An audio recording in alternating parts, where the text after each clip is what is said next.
reporting on news and events in the life of the Episcopal Church. This is Episcopal Life Focus. Welcome to Episcopal Life Focus. I'm Jan Nunley. Tonight we focus on the presiding bishop's historic trip to China and Korea this fall. We talk with Charles Fulton and Jim Lemler about membership statistics and what they mean for the Episcopal Church. And meet Chuck Robertson, the new canon to the presiding bishop.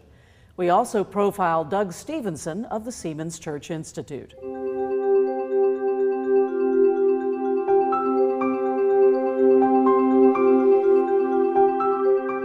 We begin with the presiding bishop's recently concluded trip to China and Korea. Neva Ray Fox has the story. This was your first trip to mainland China. It took you 20 hours to get there. What did you do when you were in Shanghai?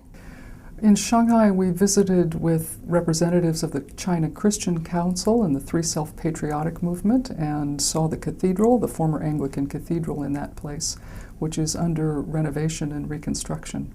In Nanjing, you had the opportunity to visit the new seminary. We got to visit both the old seminary and its new campus that's close to being finished. It comprises, I think, 13 acres and will accommodate something like 500 students at a time. Brand new buildings, lovely athletic fields, as well as dormitories that looked maybe Spartan by some American standards, but I'm sure they'll be well welcomed by the students who study there. In Nanjing, you visited the seminary and you preached to the students. Well, it was simply a greeting to the students and faculty who were gathered for their usual evening worship. So I'm afraid I didn't get to experience the rest of their worship, but it was an earnest group, and it filled the room. Your message was one of baptism and baptism for all. We talked a bit about baptismal ministry and the gifts of all persons being energized in baptism, and I think it was there I reminded people about the heritage of Roland Allen and the work he had done in China in the 1800s, work that's been foundational for the baptismal ministry movement in the United States and Canada and Australia, New Zealand. But that heritage was born out of a Chinese context, and I think bears fruit today in the Three Self-Patriotic Movement that focuses on self-governance, self-propagation, and self-sufficiency. While you were there, you and the delegation had an opportunity to meet Bishop Ting. Bishop Ting is the patriarch, in some sense, of Christianity in China today. He's the last Anglican bishop in China. He's 92. He's frail, but his mind is almost all there. He was just a great and almost larger-than-life figure, even at the end of his life. When you were speaking with Reverend Chow in the China Christian Council, you said that we in the Episcopal Church have much to learn from the Chinese Church. What did you mean by that? I think the Chinese Church is an example of what post-denominational Christianity could look like. It exists in significant variety, but it exists under one umbrella. And certainly that has something to do with the nature of government in China, but it also could be a teaching and challenging opportunity to Christianity in other places. I think the focus on contextual ministry is something that we continue to wrestle with in other parts of the global Christian church. The Chinese are reclaiming their contextual understandings, and that's a big part of what Bishop Ding's work was about. What did you leave China with? The beginnings of relationships that I hope will grow and flourish over the coming years, and a sense that the church is vital in that part of the world and that we have something to learn there. And from there, you flew to Korea, to TOPIC, which was the Towards Peace in Korea conference. 150 Anglicans, 17 nations represented. The entire Pacific Rim was represented there. And your first stop was in North Korea. What did you do when you were in North Korea? In North Korea, we primarily went as both witness to the ability of former enemies to stand together in search of peace, and also to provide some aid for a village that had been devastated by floods last summer. That aid was provided through the generosity of Episcopal Relief and Development and the Coalition of Churches in Korea, and through the Anglican Board for Mission. It was a small gift, but a token that we hope will open the door a bit wider for strengthened relationships between Christian churches in South Korea and in North Korea. Going to North Korea is rather remarkable. It's a difficult country to visit. It is. It's very clear that you're going into a highly controlled society. The road that tourists take, and we were in a tourist area, goes through the demilitarized zone. You go through South Korean emigration and then through North Korean immigration, 2 miles apart, and must wear your identification badge at all times. And you travel with a tourist guide. I imagine not unlike what traveling in Russia was like 30 or 40 years ago. The tourist road is paralleled by electric fences that are surmounted by razor wire. And this lovely straight paved road from it you can see the road that North Koreans must use, which is a dirt road and on which people are walking or riding old bicycles, and no motorized vehicles to be seen. Would you go back? Most certainly.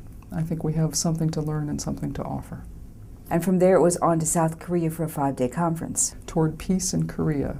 The Primate of South Korea, Francis Park, is being instrumental in a movement for reconciliation and reunification on the Korean Peninsula.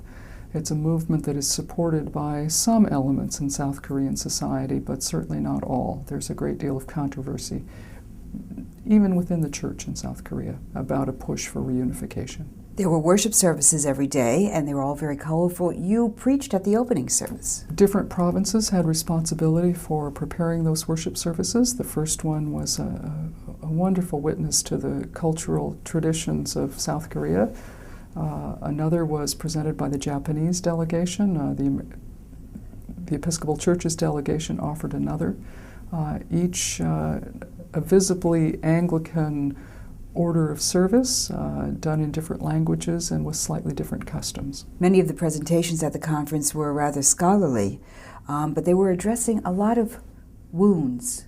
Some of the early presentations were about the reality of massacres of people during the initial stages of the Korean War. And I think it's important to recognize that there is a ceasefire on the Korean Peninsula, but the war has never ended. People still live in a state of excess readiness to go back to war. We heard about massacres conducted by American troops and by Japanese troops and by Korean troops on both sides, sometimes with the involvement of paramilitary groups and local citizens, but great violence was wreaked on people everywhere. And many of those stories have not been told or are only just beginning to be told. I know in this country we've only really heard about one at Nogun-ri, but there were clearly far more than that. It seemed that everybody wanted to share. The North Koreans, the South Koreans, the Japanese, they all wanted to share their stories, and they all wanted to talk about what they thought it would take to reunify the peninsula. Telling the story is a very important part of beginning a healing process. Until the truth is present and evident, it really is not possible to reconcile. Is peace possible? Is reunification possible? I think it is. I think it's going to take a greater investment by the larger society. I think the church is taking a prophetic role at this point, but the energizing role of prophecy is going to have to seep out into the larger culture. Do you see a role for the Episcopal Church in this process? I think our presence there on the Korean Peninsula, especially with the Japanese delegation, said that former enemies can live together in peace. And I hope that was at least a prophetic witness to the larger society in Korea. Is there anything you'd like to add? I'm very grateful for Archbishop Park's vision and dream that this conference become a reality. He buttonholed both me and Nathaniel Uematsu from Japan in Dar es Salaam last winter and said, I want to do this and I need your help. I need your presence. And we were both there and brought other delegations with us. I spoke with Reverend Jim Lemler, until recently the Episcopal Church's Director of Mission, and the Reverend Charles Fulton, Director of Congregational Development, to find out what's behind those numbers we keep hearing about. I'm here with Jim Lemler and Charles Fulton. What did the numbers say about the state of the Episcopal Church today? The numbers tell us that we are sharing in the mainline decline, which is true of our denomination and other denominations, such as Presbyterians, Methodists, UCC, a whole wide variety, and that the reason for that is twofold. One, that we demographically and in terms of birth rate and other such issues, that we are not in the position where we are growing the way we were 40 and 50 years ago. And secondly, that we need to redouble our efforts of invitation and evangelism and tell the good news of the gospel and the good news of this church. What they tell me is that the trend has been going on since 2002, and it's time to do something about it. So ultimately, what do we do to solve this problem? Well, I think Jim identified some of the things. It's related to birth rate, it's related to aging, it's related to conflict.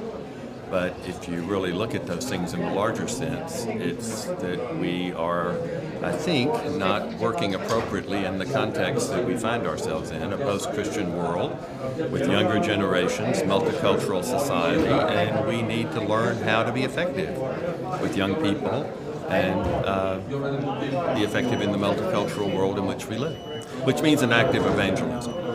And we also know from recent research and learning that clarity of mission and purpose within a local congregation makes all the difference in the world. And that when there's intentional recruitment, evangelism, invitation, that in fact it's directly correlated to the growth of a local congregation.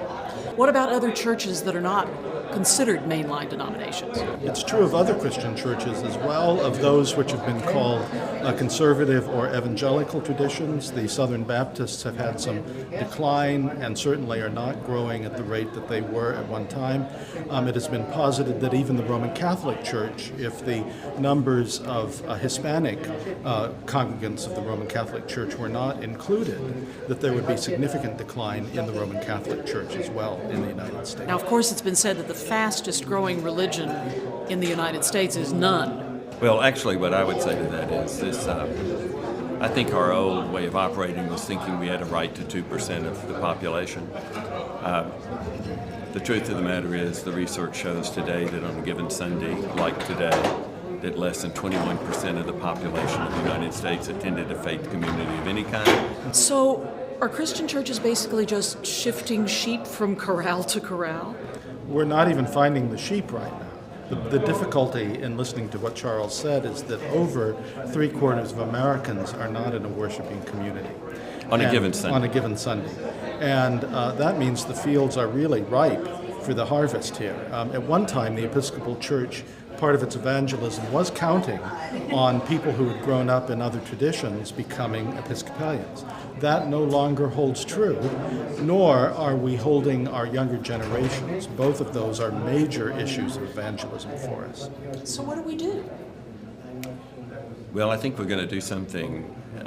We've got to get off this passive evangelism and get onto an active evangelism, and that really runs against the culture of our denomination, but the truth is I'm very hopeful that we can find a kind of Anglican evangelism that isn't a strident you kind of evangelism, but is a more inviting I and what about you. It's inviting, it's a dialogue, and but we've got something to learn that we've never done. It's not a revisit, it's a new skill for a new century. And two things are included in that. One thing that is included is the ability to tell our own faith stories. We, at the last General Convention, had a resolution which said every Episcopalian should learn how to tell his or her faith story. And that kind of personal sharing is essential to evangelism today. The other thing that is so important is that we simply own the good of this church and proclaim it, that we are a church of Holy Scripture, that we have a rich life of prayer and sacrament, that we respect human dignity and the spirit of inquiry. That's a church for, if I can use the term, a postmodern world, the 21st century. I would say that I totally agree with Jim. But I say it in a little more cynical way, which is, I think Jim's exactly right. The shame of it all is I think the Episcopal Church could speak clearer in this culture than any other denomination. And I say it with a little edge because the truth is if we just get about it, we could do it.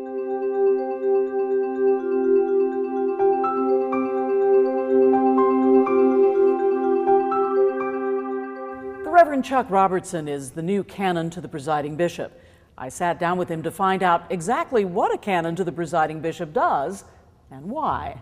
I'm here with the Reverend Canon Chuck Robertson, who is the canon to the presiding bishop. What does the canon to the presiding bishop do? Why does the presiding bishop need a canon, and how does that differ from an ordinary canon to the ordinary? Well, I used to be a canon to the ordinary in Arizona, and there it was very clear that I was to help the bishop as he was doing his best in the diocese, ordaining, watching over, supporting the parishes and congregations and chaplaincies of the diocese. In the case of working for Catherine Jefferts Schori as her canon, it's different. It is wonderful, but there are days when I look at how accomplished, how gifted, and how sharp she is and say, well, I'm not sure why she does need me. I actually asked her that once when she first hired me. I said, why do you need me? And she gave me some interesting answers. One was very clear, that she wanted someone who could be a theological advisor, a counselor to her, someone that she could bounce things off of, and that is something I'm very comfortable with. Also, a liaison. In many ways, the canon to the presiding bishop is a liaison with bishops internally, with lay leaders throughout the church, but also with the international church, with parts of the Anglican Communion, the Church of England, the Anglican Communion Office. And finally, I think really the canon to the presiding bishop is very much a bridge builder in all these areas and many others, to try to be someone who builds relationships and thus helps support the work of the church and the work of the presiding bishop. But I will say that I consider myself the canon to the extraordinary in working with Catherine, very much. Your degree is in conflict management. Yes. How does that feed into what you're doing as canon to the presiding bishop?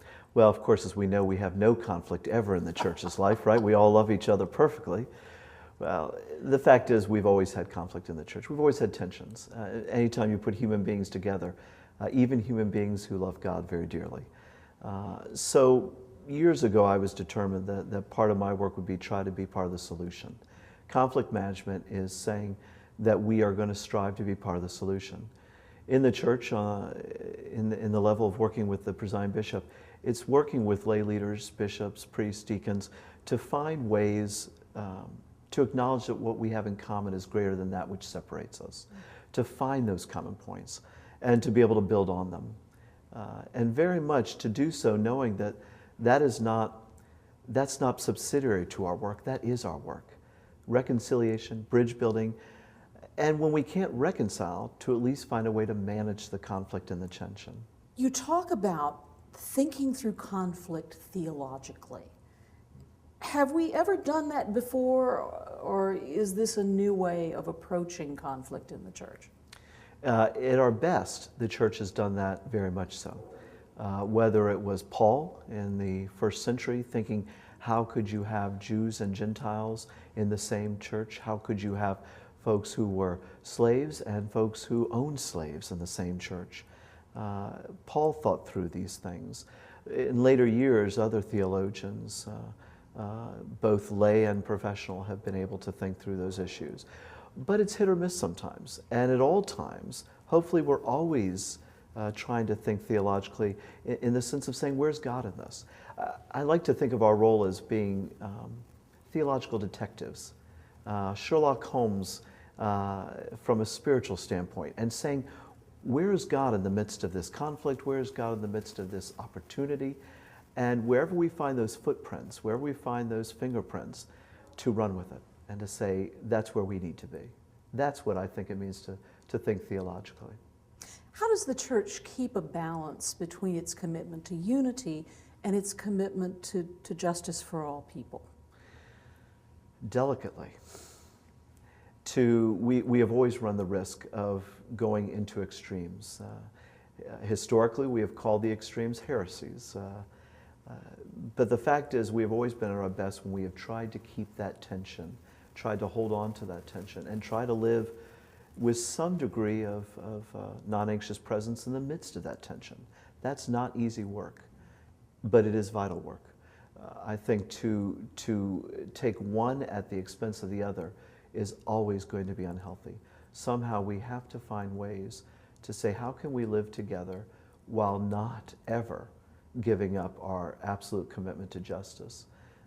And to do that's going to be hard work, always hard work. You were also a professor of ethics and communication. Yes, I was. What is the role of communication in maintaining this balance? Vital. The communications part is crucial. We can't build bridges if we cannot find ways to communicate with one another. And all too often, what we find is that we miscommunicate, not just as Episcopalians, not just as Christians, as human beings. I often think, as I have seen when I have sat in on international discussions and heard one person speaking in one language and another person speaking another, and they sometimes need to have that translated. And sometimes the translation doesn't work very well. I think part of our work has to be constantly to translate and translate well, not just across languages, but within our own, and never to assume that the other understands what I mean by what I'm saying. More often than not, I probably need to assume the opposite, and then be able to try to find ways to say, do you hear what I'm saying? What are you hearing that I'm saying? And what am I hearing that you're saying? Only then can I know that real communication is happening.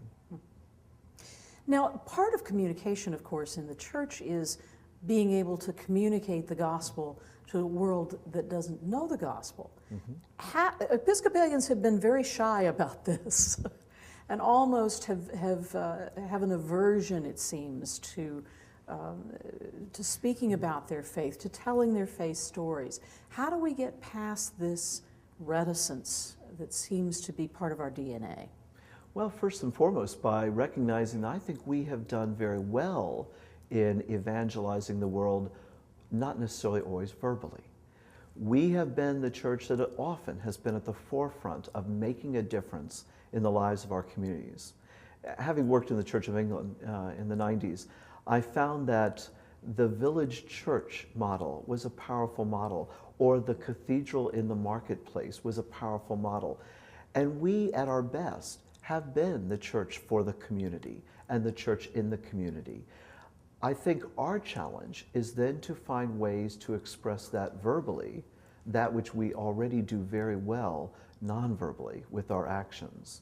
But I'll be honest, if I had to choose the challenge, I'd rather start from the perspective of making a difference in the world and then finding a way to communicate what that means in terms of the gospel than to find, well, as the letter of James says in the New Testament, to find that we talk about faith but have no works to back it up. I'd much rather start from the standpoint of knowing that we are making a difference, and then to be able to tell people why, because we are utterly convinced that God is at work in their midst, and we are simply trying to find ways to be agents of that change in Christ's name. This sounds very much like the presiding bishop's emphasis and the General Convention's emphasis on the Millennium Development Goals. And there have been criticisms of the presiding bishop and of the Episcopal Church for having such a focus on the MDGs. How do you reconcile, or how do you address those who say talking about the MDGs is somehow not talking about the gospel? I find that a fascinating dualism, to say that there is evangelism on the one hand, talking about the gospel on the one hand, and yet on the other hand, trying to make a difference in the world. The two have to go together. If Christ has called us to be followers who will go out and change the world, that means both talking about the story of Christ in our lives, which is at the heart of evangelism, and doing the work that Christ has called us to do. The two are not separate. The two cannot be separate. And again, whenever we have tried to separate the two, I think that has been the church at its worst. The church at its best is always when we are doing the work of Christ and then also talking about, sharing about verbally the work of Christ in our lives. Now, when you're out of collar, what's your passion? When I'm not wearing this collar, what's my passion? Excellent question. For several years now, I've been working in film. Communications is very important to me. I work in film, using film in education in classrooms. It's a work called film clips. The point of it is to try to find a way to help young people in classrooms understand issues of ethics, of moral decision making, of civics and character education, but to use their language, and their language is film and music.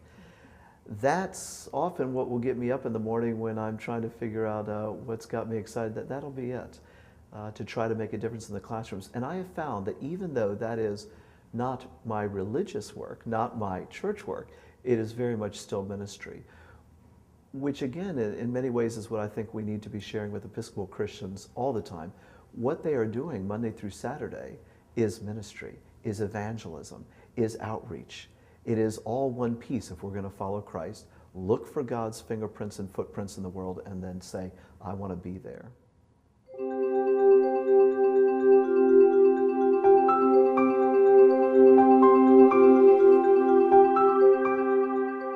Let's take a look at the calendar of events in the life of the church. If you'd like to have something included, drop us a line at focusvideo@episcopalchurch.org.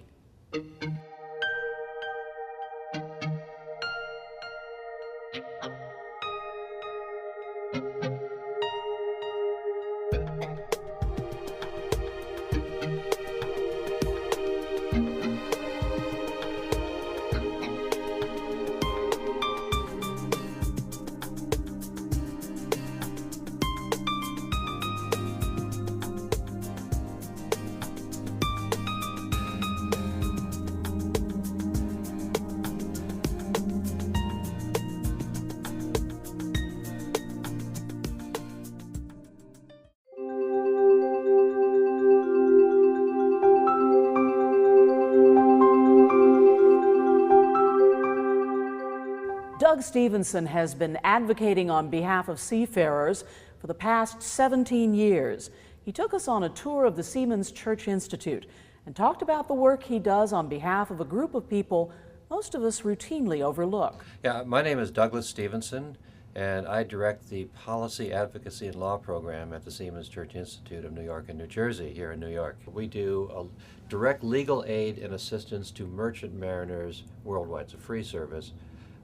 We provide education to port chaplains around the world, and we do a lot of what we call our prophetic justice ministry, where we're trying to share the experiences of port chaplains in serving seafarers with people who and organizations that make decisions that affect the lives of seafarers. For example, legislatures of various maritime nations, international organizations like the United Nations, International Maritime Organization, and International Labor Organization. We're part of the Jubilee Center. We're very proud of that this is a legal office, but it's also an office of the church. We view our work as the prophetic justice ministry of the Seamen's Church Institute. So we're very proud to have that connection in being a Jubilee ministry in the Diocese of New York. I think it's something that most Americans don't understand, is the importance of the maritime industry to their daily lives. Virtually 90 to 95% of everything that you use or consume every day has traveled on a ship. And these ships are crewed by seafarers coming from all over the world, largely from the Philippines, from India, from Eastern Europe. Because of the New York City fire codes, we can't have a live tree, so we have this artificial tree, which is beautifully decorated. But it's important to know that this tree and every ornament and light on it came here on a ship. Because most Americans don't really appreciate the importance that shipping in the maritime world has in their lives, we started a program here at Seamen's Church Institute of going around to Episcopal churches and putting on programs that not only explain the importance of the maritime world to their lives, but also the importance of this ministry to merchant mariners who operate the vessels. This is a Dutch builder's model, which means that this ship model was actually built around the same time at the shipyard as the ship was built from the 1750s. And what's kind of interesting from the seafarers' rights perspective is that it also is around the time when there's a great deterioration of seafarers' rights, which are ancient rights. And during the time of colonization, you need a lot of seamen, and they were not treated so well because they're emptying prisons, shanghaiing seafarers, just to have warm bodies, crews on these vessels that were needed for the colonial expansion. Before that time, seafarers were treated with great honor. They were like the astronauts of their day, and maritime law developed great protections for them that in some cases are even greater than today's land-based workers' regulations. One of the problems with seafarers is that they're not a constituency every place they go. You come into port, they're not voting in that port. So they're pretty much friendless strangers, and they're treated with suspicion because people don't know them or understand their contributions to their lives. That's why the chaplains are so important to their work, because chaplains are their friends, and they recognize their needs and their contribution. Well, we're on the top of our Institute building, which is actually very close to the floating chapel where the Institute started at this waterfront almost 175 years ago. The waterfront has changed dramatically. The neighborhood has changed dramatically, but some of the issues remain the same, that we still are dealing with strangers, seafarers coming into the port that need the help of the church and the advocacy that we provide them from this place, near this place for the last 175 years. Spectacular as this view is, I should point out, however, that the Brooklyn Bridge is not as old as our work here on the waterfront. We started here long before the Brooklyn Bridge was built. This is such a fascinating job. I'm learning something every day, and also the contributions that this institution is making has been remarkable. This institution in New York City has made tremendous changes in maritime law affecting the lives of seafarers worldwide.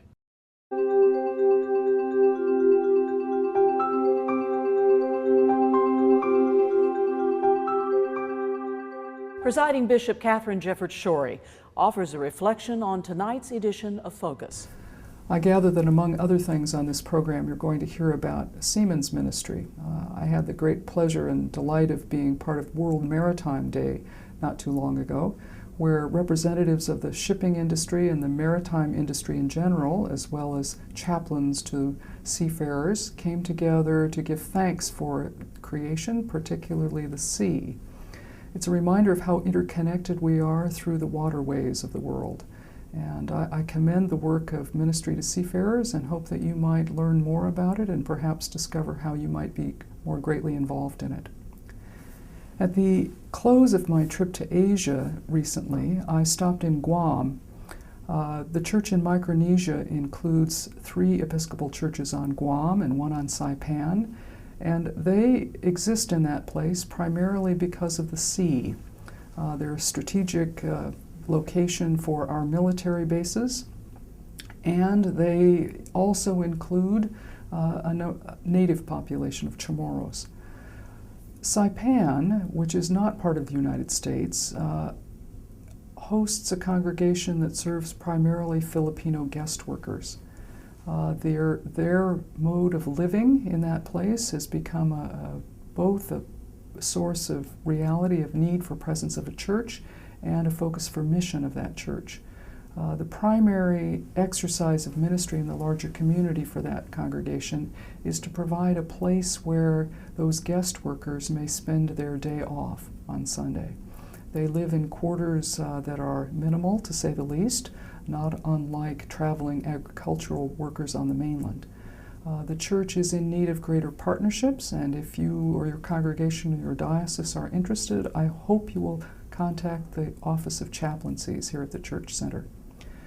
The churches on Guam are also highly multicultural, fascinating in their diversity and their energy and vitality.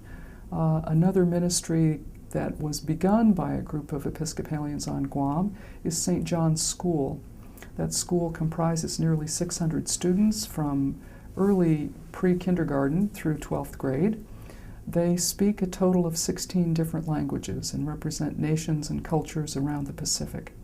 They are a remarkable example of excellence in education in the Episcopal tradition and also a potential source of partnership with the larger church. We give thanks for the presence of the church in Micronesia, and I hope you will learn more about it. That's it for this edition of Focus. Drop us a line at focusvideo@episcopalchurch.org and let us know what you thought. All of us here at Episcopal Life Media wish you a blessed Advent, a glorious Christmastide, and a happy New Year. And until next time, may God's peace be always with you.